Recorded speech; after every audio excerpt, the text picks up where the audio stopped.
राधे राधे जी। कैसे हैं आप सभी लोग? आप सभी लोग स्वस्थ होंगे, कुशल मंगल होंगे। आप सभी के स्वास्थ्य और कुशल मंगल की कामना मैं ईश्वर से करती हूँ कि आप सभी लोग स्वस्थ रहें और कुशल मंगल रहें। आज हम बात करते हैं बदलते हुए रिश्तों की, कि आज के युग में रिश्ते किस प्रकार से बदल गए हैं। एक बार एक लड़की विवाह करने के पश्चात ससुराल में जाती है। ससुराल में जाने के बाद उसके ऊपर काम का थोड़ा बोझ बढ़ जाता है। एक दिन वह रसोई घर में दूध को उबाली दे रही थी। दूध गैस पर चढ़ाया हुआ था, लेकिन उस लड़की का ध्यान कहीं और होने के कारण दूध ना जाने कब बर्तन से बाहर आ जाए, कोई पता नहीं था। लेकिन उधर से उसकी सास ने उसको आवाज़ लगाई, बेटा जरा दूध देख लेना, कहीं गैस में पड़ जाए। अचानक ही उस लड़की का ध्यान दूध की तरफ जाता है और वह दूध को उबाली देते हुए सोचती है कि कल मेरी अलमारी से 10,000 रुपये जो हैं कहीं चले गए हैं। ना जाने वह 10,000 रुपये किसने ले लिए हैं। एक तो वह नई नवेली दुल्हन थी, किसी को बोल नहीं सकती थी, किसी से पूछ नहीं सकती थी, लेकिन पैसे तो चोरी हुए हैं, पैसे तो अलमारी से कहीं गए हैं, किसी ने तो उठाए हैं। वह कुछ ना बोले। उस दिन उसकी ननान उस घर में आई हुई थी।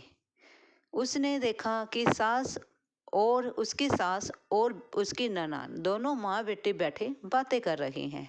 वह अपनी जो ननान है उसकी आओ भगत में लगी हुई थी।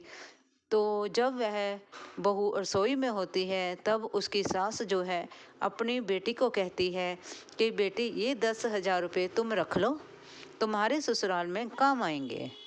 लेकिन जो ननद होती है वह माँ से कहती है कि माँ ये 10,000 रुपये तुम्हारे पास कहाँ से आए हैं, क्योंकि भैया के पास तो अभी पैसों की गुंजाइश नहीं है और वह उनके कंधों पर अभी बहुत बोझ है, उन्होंने अभी बहुत से बिल चुकता करने हैं। लेकिन माँ जो है वह बेटी से कहती है, नहीं बेटी ये 10,000 तुम रख लो, क्या तुम्हारे पापा मेरे पास कुछ नहीं छोड़ के गए, मेरे पास तुम्हें देने के लिए बहुत कुछ है, तुम ये 10,000 रख लो।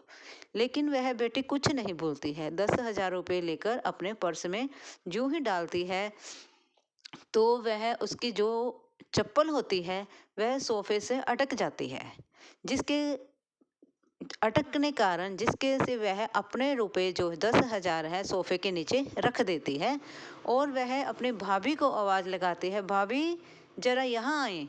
उसकी भाभी दौड़ी हुई आ जाती है, क्योंकि एक तो वह नई नवेली दुल्हन है, फिर ननान ने आवाज़ लगाई तो दौड़े दौड़े तो आना ही था। वह कहती, हाँ दीदी क्या बात हो गई। कहती, कुछ नहीं, देखो मेरी चप्पल इस सोफे से में अटक गई थी और देखो इस सोफे के नीचे 10,000 रुपये पड़े हैं। वह पैसे निकालती है और भाभी को दे देती है। उसकी भाभी जो है उसके दोनों हाथ पकड़कर कहती है कि मैंने आप सभी की बातें सुन ली थी, मैं आपके इस फैसले से बहुत खुश हूँ। आप मेरी बहन नहीं हैं, आप मेरी बेटी के समान हैं। आज से यह सोचना कि आपकी एक माँ नहीं 2 माएँ हैं। आज से आप ये मत सोचना कि मैं आपकी भाभी हूँ, आप सोचना ये मेरी माँ है।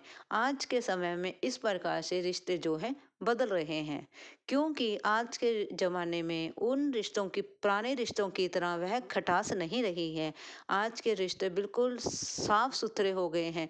चाहते तो वह लड़की 10,000 रुपये लेके जा सकती थी, लेकिन उसे पता था कि मेरे भाई का हाथ तंग है और यह पैसे उनके हैं, इसलिए उसने ये चाल चली और भाभी को किसी न किसी ढंग से वह 10,000 रुपये उसने लौटा दिए। इस प्रकार से हमें अपने रिश्तों में प्रेम भरना होगा और विश्वास रखना होगा, और रिश्तों में जहाँ विश्वास होगा प्रेम भी वहीं होगा। प्रेम और विश्वास दो हैं, एक ही सिक्के के दो पहलू हैं। जहाँ विश्वास नहीं वहाँ प्रेम नहीं। प्रेम और विश्वास एक दूसरे के साथ ही उपजते हैं, और हमें भी अपने रिश्तों में इसी प्रकार से मिठास भरते हुए अपने जीवन को आगे बढ़ाना होगा और अपने मन के मनमुटावों को दूर करना होगा। अगर आपको यह मेरी छोटी सी लघु कथा अच्छी लगी हो, प्लीज़ लाइक और सब्सक्राइब जरूर करें और प्रेम से बोले, जय श्री राम, जय श्री राम। हर हर महादेव, हर हर